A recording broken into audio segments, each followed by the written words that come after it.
Hai, halo semua para disclaimer, kembali lagi dengan saya Hersa. Oke, di podcast kali ini saya akan ngebahas tentang kesehatan mental. Tetapi di podcast ini saya tidak sendiri. Di sini saya bersama ketiga teman saya. Ada Aura, Aulia, dan juga Maya. Semoga podcast ini berguna dan menghibur kalian semua ya.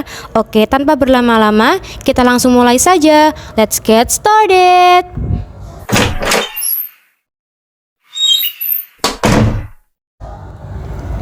Halo, jadi di sini saya sudah bersama dengan ketiga teman saya. Ini ada Aura, si hai dong. Halo. Ini juga ada Aulia. Hai. Lalu ada Maya juga. Hai. Oke, alangkah baiknya kita menanyakan kabar dulu ya. Gimana nih kabar kalian? Baik-baik. Alhamdulillah baik dan cukup bahagia. Oke, kali ini kita akan ngobrol tentang skizofrenia atau lebih tepatnya salah satu kesehatan mental. Mungkin banyak ya orang yang masih asing sama yang namanya skizofrenia. Apa sih skizofrenia itu? Penyebabnya apa sih? Gejalanya bisa sembuh gak ya? Kita akan bahas satu persatu. Oke, yang pertama, menurut Kak Aulia, skizofrenia itu apa sih? Semacam halusinasi. Sangat singkat, padat, dan jelas ya. Oke, lanjut ya Kak. Kalau menurut Kak Aura, skizofrenia itu gimana? Sebenarnya aku juga nggak terlalu paham ya. Tapi setahu aku, skizofrenia itu kesehatan mental atau gangguan mental, lebih tepatnya kayak dibilang halusinasi ya. Dan halusinasi itu sangat ramai kan di kalangan remaja gitu. Banyak sekali kan orang yang menganggap ada, padahal sebenarnya itu tidak ada. Iya, bener banget. Oke, yang dijawab oleh Kak Aura, Aulia, dan juga Kak Maya itu bener juga ya. Dan para ahli juga menjelaskan bahwa skizofrenia adalah salah satu gangguan mental berat yang dapat mempengaruhi tingkah laku, emosi, dan komunikasi. Penderita skizofrenia bisa mengalami halusinasi, delusi, kekacauan berpikir, dan perubahan perilaku. Dan berdasarkan data dari WHO, ada lebih dari 20 juta orang di sekitar dunia menderita skizofrenia. Sementara menurut penelitian kementerian, Ini beneran? iya bener banget. Coba kalian cari deh di artikel. Wah, banyak juga ya ternyata. Iya ya. Gejala atau ciri-ciri dari skizofrenia itu apa ya?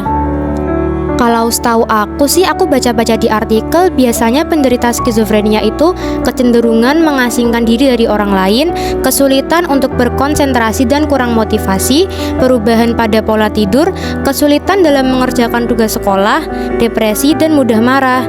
Dan gejala dari skizofrenia itu ada dua jenis. Hah? Beneran ini? Iya, ada dua gejala, positif sama gejala negatif. Berarti beda lagi ya sama gejala yang awal. Iya sih, beda lagi.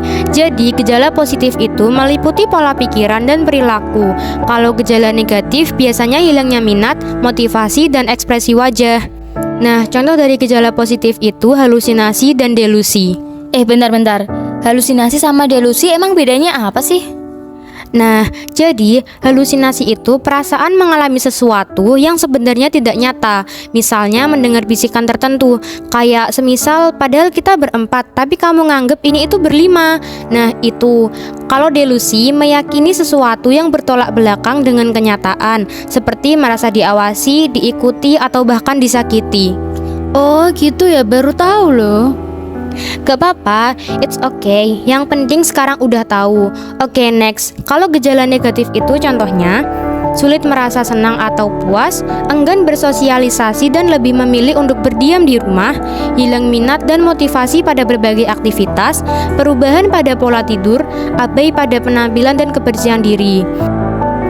Oke, lanjut ya. Topik selanjutnya, apa sih penyebab dari skizofrenia? Bisa aja sih faktor lingkungannya ya. Semisal nih, mungkin dia stres, ditinggal oleh orang yang dia cintai, pengalaman traumatis seperti bullying, pelecehan seksual, serta kekerasan fisik atau emosional. Benar-benar, itu benar banget sih.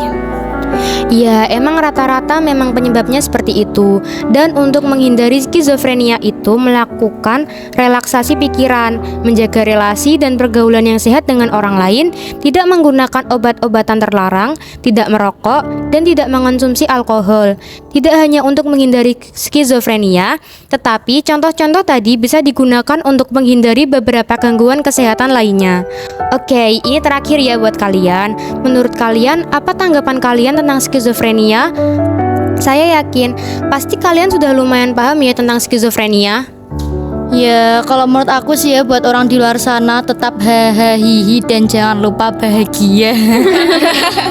Ih, apaan bener banget sih? sih. Ini bukan tanggapan kali, tapi kayak caption galau. Emang boleh ya gitu? Iya, tapi bener juga sih, kita harus bahagia dan hahaha supaya kita nggak stres.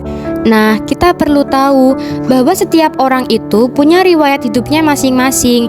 Ya, riwayat hidup itu bisa berarti biologis. Kita kan nggak tahu dia bagian apa dari keluarga besarnya. Kedua, kita juga nggak tahu gimana latar belakang kehidupan dia di rumah.